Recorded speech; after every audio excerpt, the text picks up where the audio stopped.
Okay, today is April 24th, 2014. This is Brent Björkman, Director of the Kentucky Folklife Program.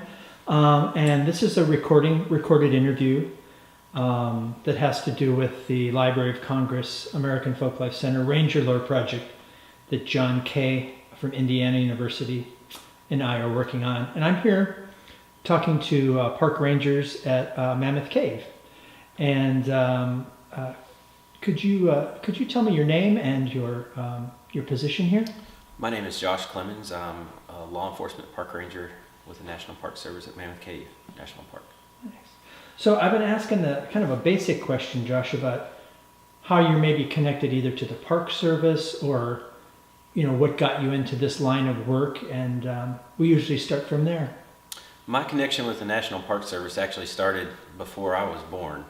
My parents met at Chickamauga National Battlefield, and from there started a courtship and were married.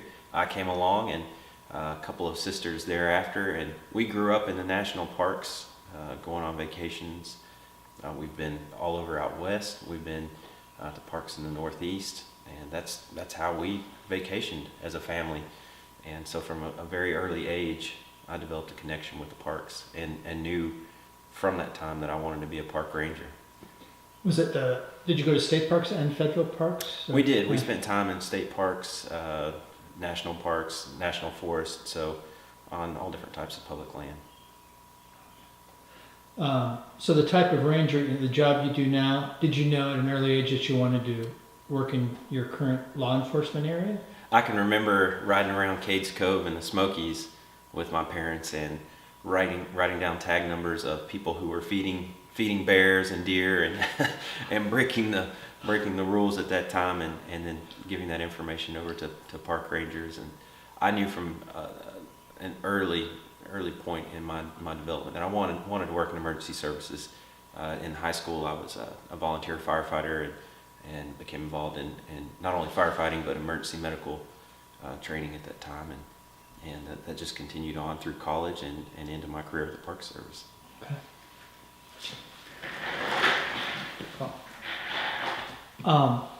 Yeah, that's one of the things that I've been asking too, and you've started in on it. I mean, you've had this love for law enforcement, for the parks.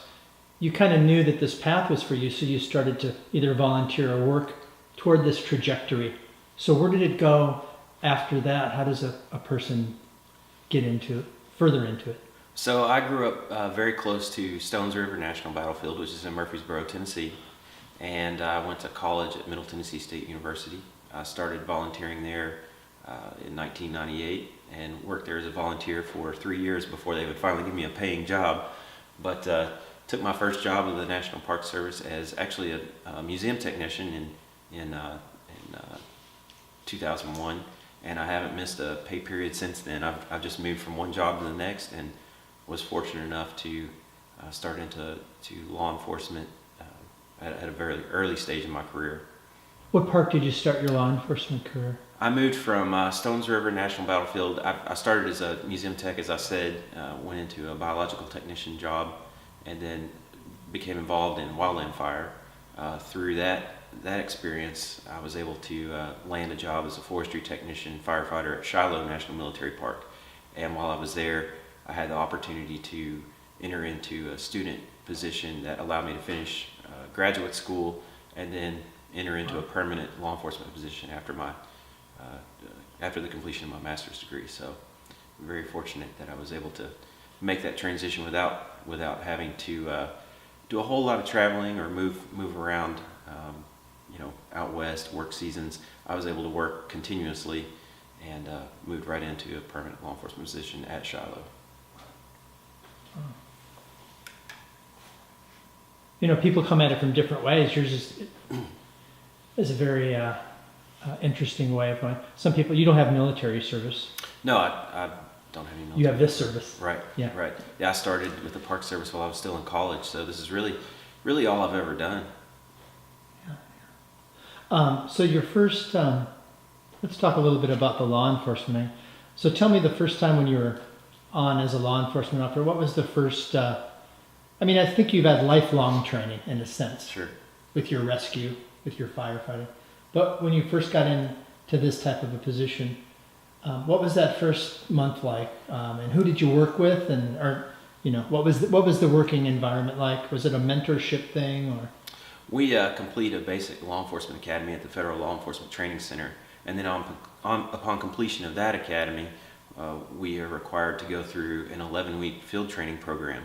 We go to a park that's not our home park, and we work with 3 different field trainers who not only train us but evaluate where we are from the standpoint of performance as a law enforcement officer. And so I went to Buffalo National River for my field training, and I worked with Lee Brumbaugh, who was my primary field trainer. He's now a firearms instructor at the Federal Law Enforcement Training Center.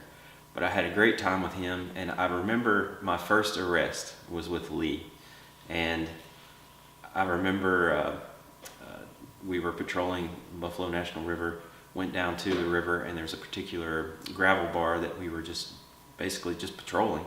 And there was a guy on the other side of the river that, after seeing us, just took off running and went to hide in the bushes. And I thought, well, that's not normal behavior, so we probably need to talk to this guy. So I drove the Tahoe actually through the river, forded the river, and crossed the river onto the other side of the gravel bar. And this guy was looking at us, and he's peeking out of the bushes, going back in the bushes, hiding, and that's not normal behavior. So this is my first real law enforcement action.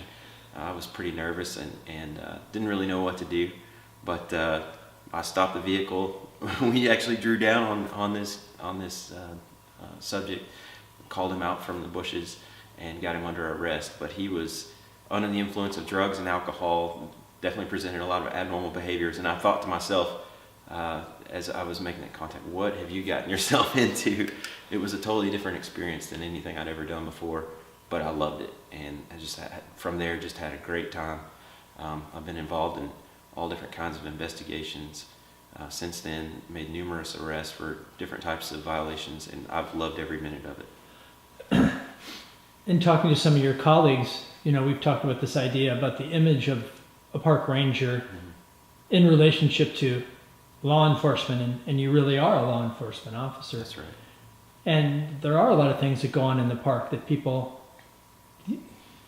citizens don't think about. And can you tell me a little bit, as you feel comfortable, change the names to protect the innocent, skirt around that stuff, just some of the wide variety of situations that you've been in that maybe that gave you panic, gave you pleasure, probably both after in hindsight as well. Those would be interesting if you'd like to share that. Well, first off, I'd like to say that the parks are a very safe place for people to go, and I would never want to discourage anyone from visiting the parks. I don't want to lead people to believe that the parks are more dangerous than any other place you'll visit. Unfortunately, though, we do have problems in the park, just like there are problems anywhere else in the country, and we have to deal with them. I have experienced a variety of different criminal activity. I've experienced a variety of different emergency situations that a lot of times surprise people to find out that those kinds of things happen in the parks. Mm-hmm. Like, for instance, is there something? Is this park different than other parks, or? Every park is a little unique in terms of the activity that you'll see, but I would say that most parks, like Mammoth Cave, you'll see a significant number of people who are under the influence of drugs, under the influence of alcohol, that cause problems that we have to deal with. We deal with resource violations here. Ginseng poaching, that's a problem that we see every year that we have to deal with. We have marijuana cultivation here in the park from time to time, and almost on a yearly basis we end up locating a marijuana grow within the park. And those things are fairly common anywhere that you have public land. But we do deal with that here, and that's something that you'll see at parks across the country. We've dealt a little bit with manufacturing of methamphetamine just because it's a remote area and people can do that type of activity, and they think they're fairly safe and protected when they're in a remote location. However, we're always on patrol, and we generally find that activity and it's not a huge problem for us, but certainly something that we've had to deal with in the past. Is hunting allowed on parklands? It depends on the park that you work at. Here at Mammoth Cave, hunting is not allowed, but I worked at Big Thicket National Preserve where hunting was allowed. So as a ranger, we managed that program.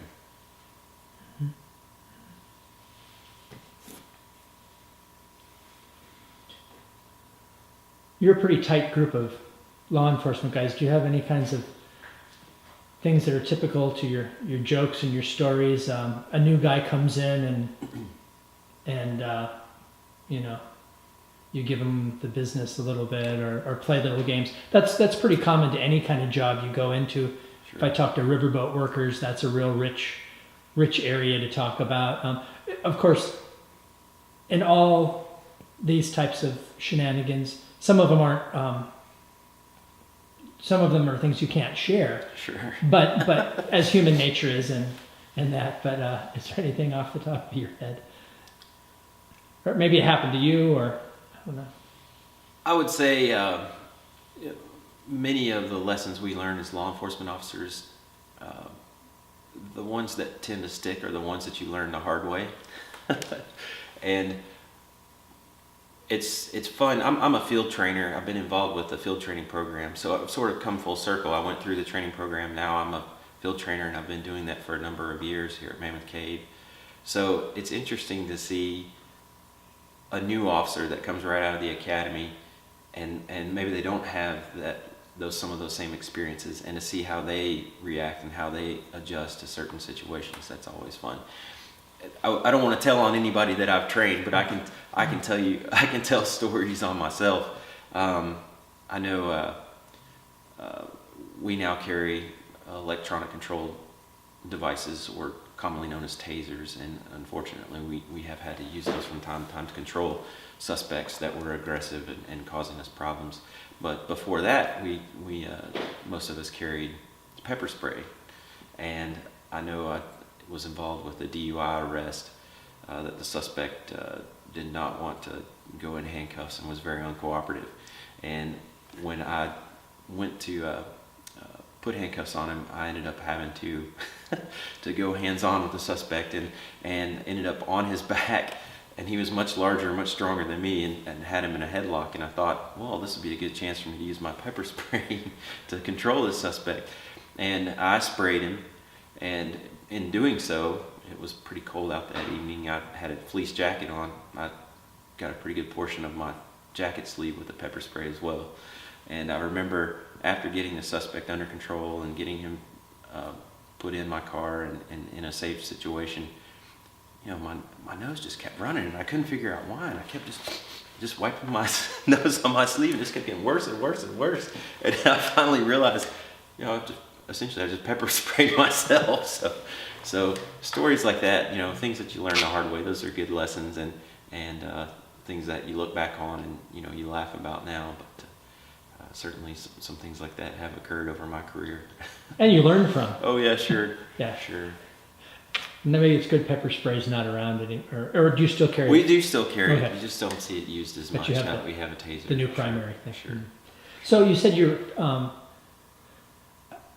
a lot of law enforcement guys are very proud of, and they're very active in doing particular kinds of training. Some are EMT trainers, CPR training, and you just mentioned what is a field trainer? As a field trainer, we call them field training rangers in the National Park Service. Those officers might be called field training officers for other agencies. But essentially, we're a mentor to trainees as they come out of basic training. And so we try to, okay, you've been through a law enforcement academy, you've learned the basics, you've learned the techniques that you need to work as a safe and productive officer in the field. Now we're going to show you how to refine those skills, polish them, and put them into a practical working environment. So that's an 11-week program, and it's broken up into among three different field training officers. So the ranger gets to work with three different trainers, and they can, you know, pull good things from those different officers. And during the different phases, we're evaluating different things, such as, you know, maybe we might be looking at how the officer can process and work a traffic accident, or how do they process and work a DUI? How do they respond to domestic disturbance? Those sorts of things. And there are different criteria that we evaluate them on a daily basis. So field training is an important part of my duties here at Mammoth Cave. I'm also a control tactics instructor, and we teach how to deal with suspects who are causing us problems that we have to physically control one way or the other. I'm also a use of force instructor, and so we talk about not only the practical application and appropriate application of force in law enforcement situations, but also the legal aspects that surround those type of incidents. How do you keep, with all these varieties of trainings and these responsibilities that you have, do you have updated training sessions or things you have to read or hoops you have to jump to? Absolutely. For any of the certifications that we carry, whether it be as an instructor or as an EMT or just our general law enforcement commission, we're required to do a certain amount of training and refresher training. It could be on an annual basis, biannual, or sometimes 3 years. Depending on what the certification is, we'll have different training requirements for in-service training. Do you have to go out to get some of that training, or is it some of it brought to you? Some of it we do here at Mammoth Cave, or whatever your home park would be. That's where you do the training. Some you go back to the law enforcement academy to get a refresher training on. Mm-hmm. Most of our instructor trainings, we have to go back to the Federal Law Enforcement Training Center to get a refresher class. That's the first time anybody really, I think, said that to me. They've been talking in acronyms to me. Mm-hmm. FLTC. FLTC. That's yeah. right. That's right. So when you're doing the field training, you said people get a chance to work with three. Is it broken into 3 parts? Yes. Do you take one part, then they come to this park to have the training, and then they go on to someone else? Yes. And here at Mammoth Cave, we work cooperatively with Big South Fork and Cumberland Gap. So usually the trainee gets to experience not only 3 different rangers, but they get to work in 3 different parks, which, as I said before, every park is managed differently. Every park has unique issues. So it's a really good opportunity for trainees to not only work with different rangers, but to work in a different environment. Mm-hmm. And then that, just because you have this reciprocating relationship with our intimate region, mm-hmm. that doesn't mean that the graduate or somebody who passes through your hands works in they could go out to Yellowstone. No. Exactly. And our trainees have come from all over the country. So, I have trainees that have worked in every region of the United States and every region in the National Park Service. Are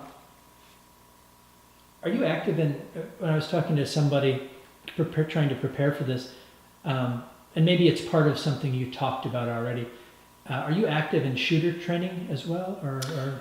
I actually put together, with the help of one of our local sheriff's deputies, an active shooter course for not only the law enforcement officers in this area, but also for educators in this area.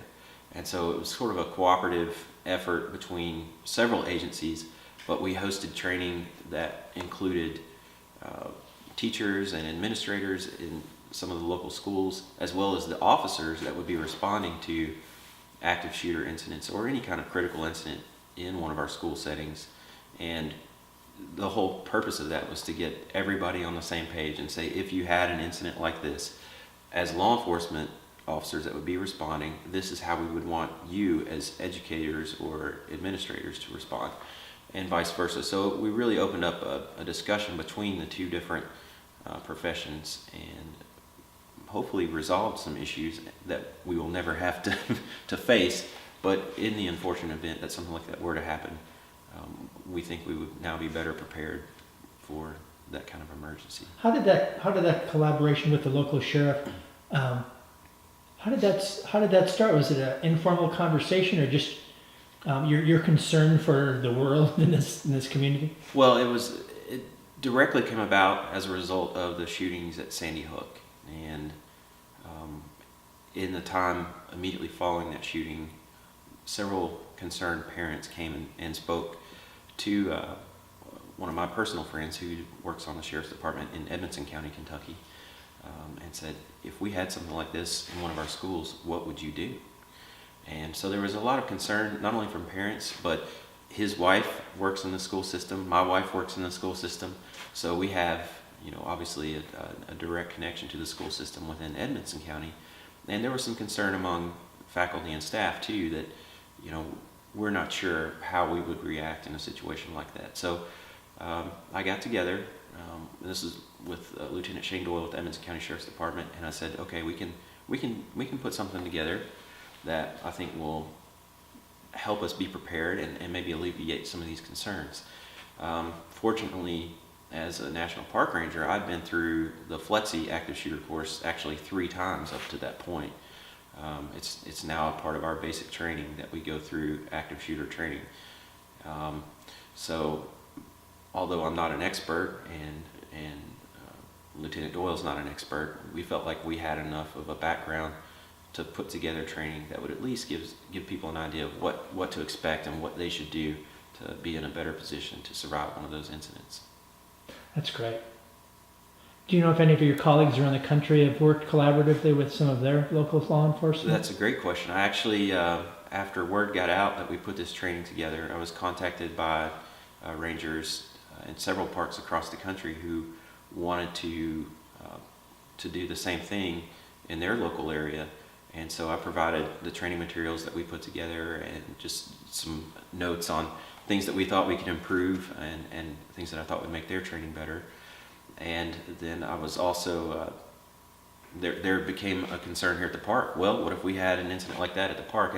And certainly after the shooting of Margaret Anderson at Mount Rainier, there was a clear, in 2012, there was a clear potential that something like this could happen within one of our parks. And so the training then sort of springboarded into, let's do something now for our employees here at the park. Our rangers, law enforcement rangers, are prepared, but the staff at the visitor center, the maintenance staff, the administrative staff, maybe they're not prepared. And certainly in the Mount Rainier incident, those people were the ones who provided for the protection of park visitors who were trapped in the visitor center when that shooting occurred. So we felt like it was very important to teach those people as well. These are some things that we would like for you to do in a situation like that. So that evolved into a training that happened over several days, and we offered it several times to try to get as many people that work at the park involved and trained in active shooter situations. Was this promoted? Does the rest of the Park Service know about what you and your officer Doyle? No. Yes, Shane Doyle. Here. Yes, I believe there was an announcement that went out through Inside MPS, which is our sort of interweb website that things like that are usually published on, and best I remember that did occur. Yeah. And that's how people in other parks found out about it.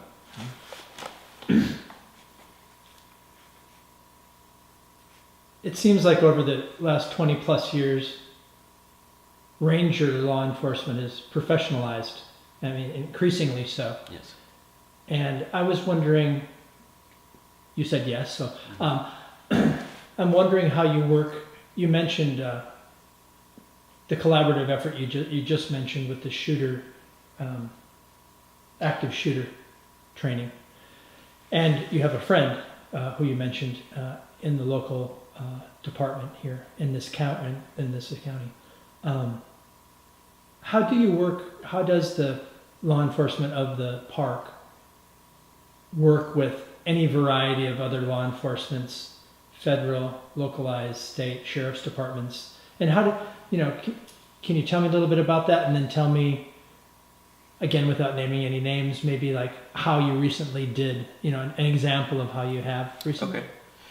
Certainly at Mammoth Cave, we're very fortunate to have a very good and very close working relationship with not only other federal agencies, but the state agencies, Kentucky State Police, and our local agencies, especially in Edmonson County, because the majority of the park lies within Edmonson County. We work with those agencies almost on a daily basis. We have a very close relationship with those guys, and we often get called to respond to incidents that occur outside the park boundary. In Kentucky, we're fortunate to be state peace officers as national park rangers within the state of Kentucky. So we carry the same arrest authority and enforcement authority as any other state officer would within the state of Kentucky. So that's very helpful for us in terms of giving us the authority and legal protection that we need to respond to incidents that occur outside the park. Recently, I was involved in a case. There was a call for a sheriff's deputy to respond to a burglary that was in progress on at a home that was right outside the park on the park boundary. And I called one of the other rangers who was on duty, and I said, hey, we should probably send somebody that direction because that officer was working alone, and burglary calls can be particularly dangerous to the officer who's responding. So one of our other rangers responded to back up the county officer. I was actually with a trainee at the time checking an archaeological site that had been looted, and we were pretty far from a vehicle, so I knew it would be difficult for me to respond in any timely manner. However, we did go ahead and start headed towards our patrol vehicle at that point. I was able to catch up with the sheriff's deputy and the first responding park ranger just outside the park as they were pulling away to go attempt to locate the suspect. They had identified the suspect and knew where he lived, and they were going to go check with a family member to see if they could locate the suspect. So we have 3 law enforcement vehicles. We had the sheriff's office in the lead, a park service vehicle in front of me, and then my patrol vehicle was the last one in line. And I told the trainee at the time, I said, let's just kind of hang back. This isn't, now there's sort of the immediate danger is past. We're just looking for this guy now, and we don't want to drive into this residence just to interview family members with 3 vehicles. We felt like that would be too much of a show of force or a presence at that time. So we're kind of hanging back, just following them, driving down this road, and they drive past a particular residence, and there was a young man out in the front yard of this home, and he looks up and sees the 2 law enforcement vehicles go past that were in front of us. However, he hasn't seen me at that time. And as I round the corner and I see all this take place, he sees the first 2 vehicles and immediately turns and starts to walk back towards the house. Then he looks up and sees my vehicle, and he starts to run towards the woods. So based on the description we heard earlier, I felt like this was our suspect, and so we jumped out, and I was able to chase the suspect down and apprehend him. And so that's just an example of how oftentimes we have to work together as neighboring agencies to resolve situations that occur in and outside the park. And oftentimes we've had those local agencies come in to assist us in emergency situations, but also situations where we need, let's say we need a drug dog for a search of a vehicle or a campsite. I know in 2011 we used the Brownsville Police Department. They had a K-9 unit at the time that we used in over 80 searches throughout that year, and in every search located contraband. So we have a very strong working relationship, and it's paid off, I think, for both the local agencies and for the National Park Service as well. Did you that suspect that you as the 3rd car, was that the person? Yes, that was him. Yes, it was. Yes. So that, it sounds like the professionalization over your career for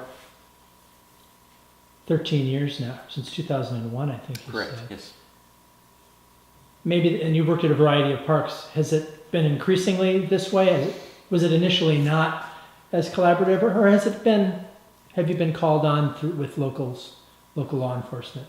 My experience has been everywhere I've worked that you work a great deal with the local officers. I've worked law enforcement now in 5 different parks, and in each one of those cases, we worked with the state and local officers on a regular basis. So things have become definitely more specialized. We're still involved as rangers in wildland fire and structural fire, search and rescue, emergency medical services. However, we have now more specialized employees, particularly in fire, that deal more with, however, we still are called to respond and support those operations. And as these different professions have become more specialized, I think we've gotten better in doing the overall job. I think it's very difficult for one person to be an expert in all those different fields, and it takes a very special person.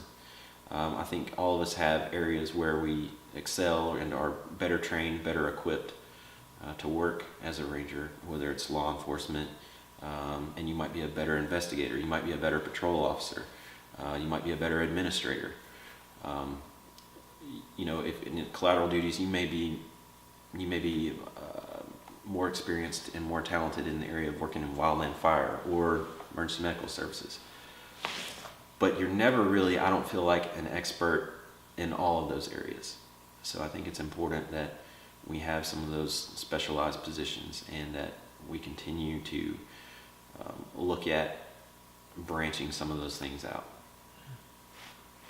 I'm making a connection now to the fact that you're doing, somebody might teach EMT training, or Right. and you have these, what you talked about before, Right. you have advanced training, recertification, or whatever you wanted to call it, and there's probably a lot of pride in that too, that I am a specialist in this certain Sure. area. Sure. And it works well, especially here at Mammoth Cave. That's exactly the case. We have guys who, this is what they do. This is what they're good at. So when it comes time for training, or if there's a particular type of incident that comes up, we say, well, this is who we want to handle. They're the expert in this area, and we can all assist that operation. But definitely, we have specialists within the specialization. If that makes sense. Yeah. So your job title now is, current job title is, you're leading the law enforcement. Currently, I'm the acting chief ranger.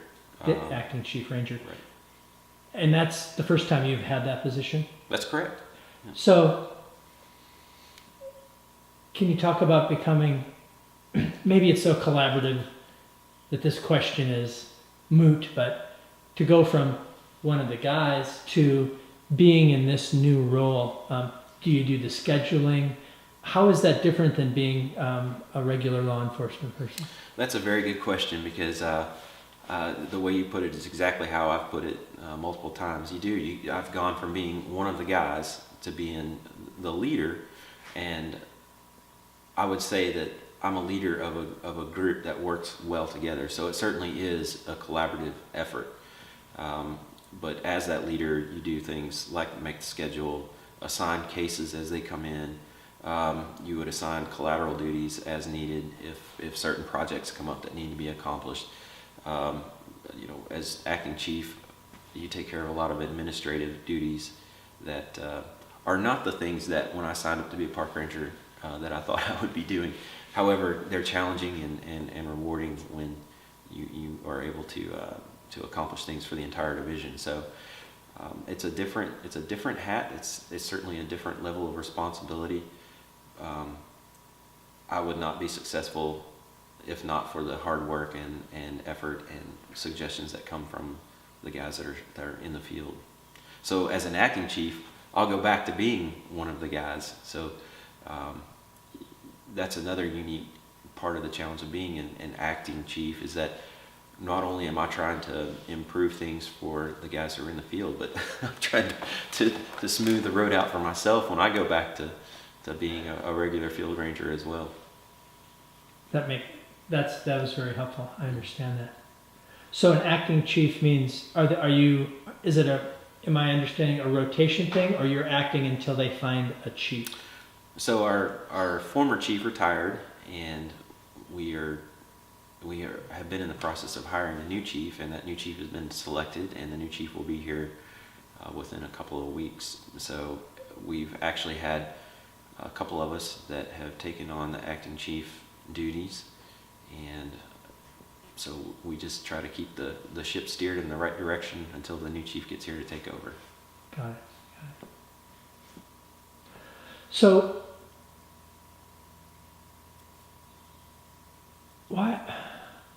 Mammoth Cave. Why is Mammoth Cave different than any parks? You're balancing that on this point in your life, a growing family probably, and putting down roots or perhaps. But Sure. I've just heard a lot of things about this particular park, and I don't know if that's. I would hear similar stories if I directed my concentration elsewhere. As someone who's worked in several other parks, I can tell you that every park is unique. And there have been places that I've worked that felt like home and places that did not feel like home. Certainly Mammoth Cave is one of those places that feels like home. And it's been my experience with people that I've trained, whether it be field trainees coming out of FLETC or seasonal rangers who are coming here just for the summer. Everybody tends to want to come back to Mammoth Cave. And that's the case with our new chief. She started her career here as a cave guide years and years ago and has worked several other national parks and is now coming back to Mammoth Cave to be the chief ranger. So I think that Mammoth Cave, the resource itself, is a reason to want to stay here or to want to come back here. But this is also a great area to live. It's also a great area to raise a family. We're very close to Nashville. We're close to Louisville, and just a nice place to be in general. That's good. You could stay here for a while, maybe. I could see myself staying here for a very long time. I could also see myself moving on. I've enjoyed the challenge that the acting chief ranger detail has given me. I think that if the right situation came along at another park that I felt like had some of the same things that Mammoth Cave has, then I would be tempted to move on. Mm-hmm. I've asked people about the concept of stewardship, mm-hmm. and everyone has their own take on what that means. Some is very intimate and goes away from just park work. Sure. But can you enlighten me what you think stewardship means? For me, it's somewhat personal. I think having grown up, as I said, in and around national parks and other public lands for a great deal of my childhood, and growing up on a farm too, having a connection with the land and natural resources, it gives me a great deal of motivation to try while I'm here to make sure that when I leave, it's actually a better place than when I started. And I want for my children and their children to be able to come back to Mammoth Cave and experience some of the same things that I've been fortunate enough to experience. So to me, it goes right along with the mission of the National Park Service, and that is to make sure that all these special places within our country will be here for generations to enjoy. Great. Do you have any, I like to ask people, do you have anything else you'd like to, it's like he didn't ask me that, or anything else that you wanted to get across? You have such a wide range of the way you progressed through this to this point today. But, you know. I think that working for a government agency, at times you feel a little bogged down with the bureaucracy and red tape. And sometimes that is the most challenging part of working for the National Park Service. Caring for the resource, caring for the people, taking care of the visitors, that's really the easy part. And certainly this job, when it's most rewarding, is when you hear back from somebody that maybe you helped out of a bad situation, and you get feedback from them that says, hey, thank you for what you do and what you did to help me in this bad situation. And that's when this job is most rewarding, when you can see the direct impact that it's had on somebody else that visits the park. Good. Thank you. Yeah. I'd also like to